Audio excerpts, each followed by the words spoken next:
Over the last 6 months, the emergence of COVID-19 has had a profound impact on all of our lives. There seems little doubt that it will continue to cause disruption and challenge for a long time to come. The very fact that we're meeting over Zoom rather than enjoying each other's fellowship in person is a perfect illustration of the changes that we've had to make. The image here, all too familiar in our day-to-day lives, would have been unthinkable at the beginning of this year. In this moment of crisis, drastic measures have been taken to keep us safe whilst allowing life to continue. Many of these have cost huge sums of money, and these transformations have not been easy. Some of the impacts will affect us negatively for years to come, although others present new opportunities to reinvent our way of life. Building back better is a phrase that we've become used to. It speaks to the ambition to hold on to some of the positives that have emerged during the lockdown period, such as some greater social cohesion, quieter roads, cleaner air. The pandemic, however, is not the only crisis facing our world right now. We're in the middle of a climate emergency, and the evidence for that is all around us. We have known this was coming for a long time, ever since the Intergovernmental Panel on Climate Change published its first report in 1990. And that, scarily enough, is 30 years ago. They're clear warnings of what would happen if we allowed carbon dioxide concentrations in the atmosphere to continue to build up. The current concentration of carbon dioxide is 410 parts per million. That's more than it's been in 800,000 years and nearly 50% higher than it was before the Industrial Revolution. It's gone up by an astonishing 10% in the last 20 years alone. And temperatures have followed. The average global temperature is already 1 degree higher than in pre-industrial times. And what were those warnings back in 1990? Well, they were for more severe wildfires, stronger hurricanes, warmer, wetter winters, and regular flooding. Climate change is not something that might happen in the future. It is happening, and it's happening now. These changes are having huge consequences. The climate crisis has already taken many lives and livelihoods. In June, we saw record temperatures of 38 degrees Celsius in the Arctic. In July, hundreds died as a third of Bangladesh was flooded. And this month in California, 100,000 people are having to evacuate their homes due to wildfires soon after the region broke global temperature records. Even in the UK, we can't escape the effects. We faced storms and widespread flooding in February, and now we face the worst wheat harvest in 40 years that will push up the prices of many staple foods.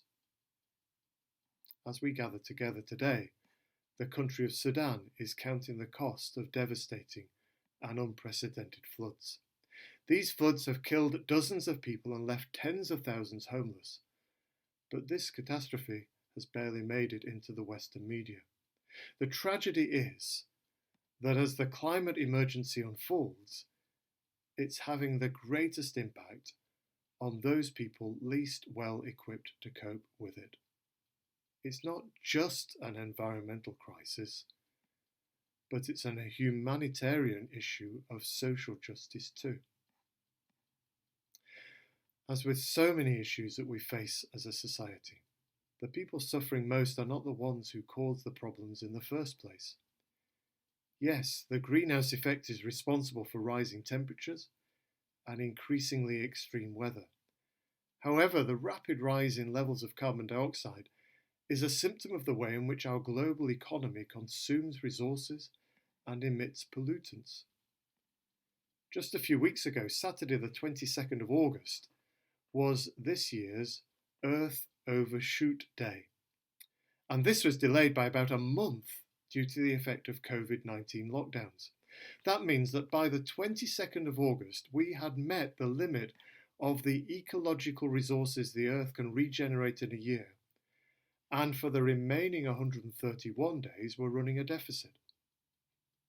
And if the whole of the Earth's population lived like the average Brit, Overshoot Day would have been the 16th of May, meaning that in the UK we're running on a deficit for over half the year. And if the whole world lived like the average American, it would have happened in March. If any business, organisation or church were running on this kind of deficit, we could not be continuing as normal. And for decades we've been asking questions about how damaging all of this is. However, despite all of the awareness, we've yet to see the meaningful changes in energy, agriculture, industry that such a crisis demands. Yet this issue has never been so urgent. The UN Secretary General said that if we don't change course by 2020, we risk missing the point where we can avoid runaway climate change, with disastrous consequences for people and all the natural systems that sustain us. The choices we make now, here in 2020, will affect the future of humanity for thousands of years. So we recognise that our current patterns of consumption are unsustainable. We also recognise that climate change is an issue of social justice, tending to impact the poor and vulnerable more than the wealthy and well-resourced. This is an issue that we need to urgently respond to with our action as a part of our discipleship and a taking seriously of the notion that we are stewards of God's good creation. As such, at the 2019 Methodist Conference, we declared a climate emergency and called on the UK to achieve net zero emissions well before 2050. This represented a significant further step in the Methodist Church's recognition of climate change as a serious concern, which demands a strong response as an integral part of our discipleship. Back in 2011, a major report was adopted by the Methodist Conference called Hope in God's Future. That included a call to all our churches to respond to the challenge of climate change as those affirming the hope of God's continued faithfulness to creation, as those who've received the call to show love and justice to neighbours present and future, as those who've heard the warning of God's judgment of those who hear and do not act. It also urged us to be a prophetic voice in the life of our communities through promoting a change of heart among congregations, urgently, I quote, reducing church carbon footprints at every level in line with national targets. Given our affirmation that we're in the midst of a climate emergency, it is essential and urgent that we turn all of our words and intentions into meaningful action at every level. It's good to note that already around our district there's a growing commitment to responding to the challenge of climate emergency. Several churches have been awarded eco-congregation status, most recently Summerbridge in the Pateley Bridge circuit receiving its Gold Award. We have a Getting Greener in the Yorkshire North and East District Facebook group with 80 members, and it's proving a good place for mutual encouragement. Connectionally, churches are being encouraged to hold a Climate Sunday service this autumn, which will help to root all of this at the heart of our faith. In March earlier this year, the district leadership team commissioned a piece of work by Project Rome. This company are experts in this field, and we have direct links through Professor Simon Pringle, who's a member at Gracious Street Methodist Church in Knaresborough. The terms of reference were to work with us in identifying a strategy by which we could set an achievable net zero target. This would have the goals of driving down carbon emissions, significantly improving efficiencies, lowering our energy operating costs, setting a benchmark, a goal for better practice, and building the foundations to become carbon neutral in an achievable timescale. Over the last few months, Project Rome have undertaken research within all of our 15 circuits, particularly focusing on a sample of 40 churches. They've focused on our buildings because they account for the majority of our carbon footprint. I'm most grateful to all those around our district who've been involved in providing them with information.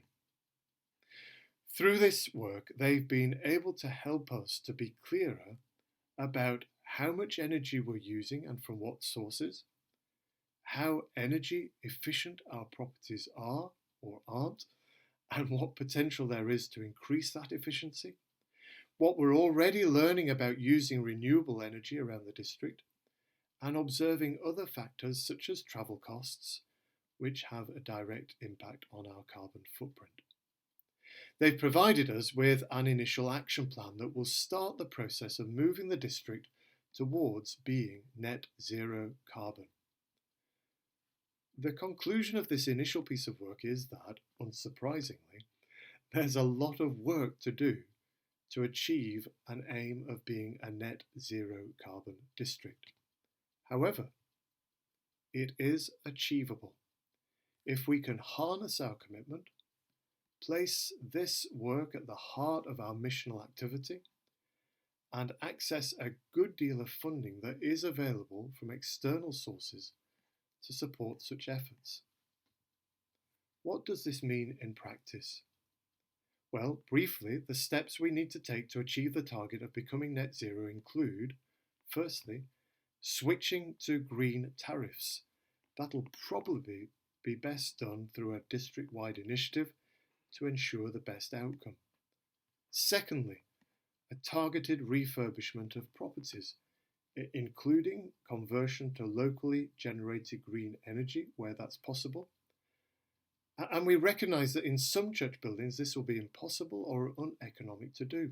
We'll need to have some detailed, careful considerations around the district about the potential and viability of buildings and our congregations. Thirdly, developing a strategy for external fundraising to support this work plan.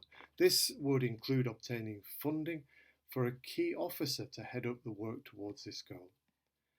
And fourthly, to encourage a commitment to lowering personal carbon footprints and looking at the way we travel and the choices we make about what we buy and consume.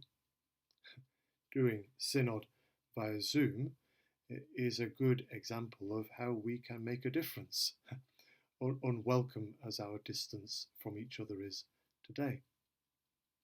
Arising from the work today, we believe that it's ambitious but realistic to consider that we can become a net zero carbon district by 2040.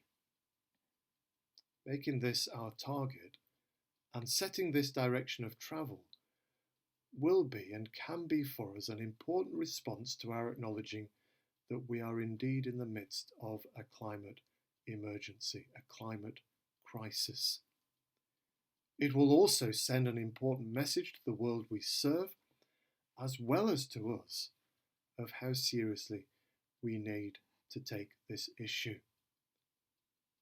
Our proposal today, therefore, is to set that intention as a synod, recognising a lot of work needs to follow from it over 2 decades, goodness me, but to set that intention that we become a net zero carbon district by 2040, that we direct the district leadership to oversee the continuing detailed work that will be needed to make this intention a reality.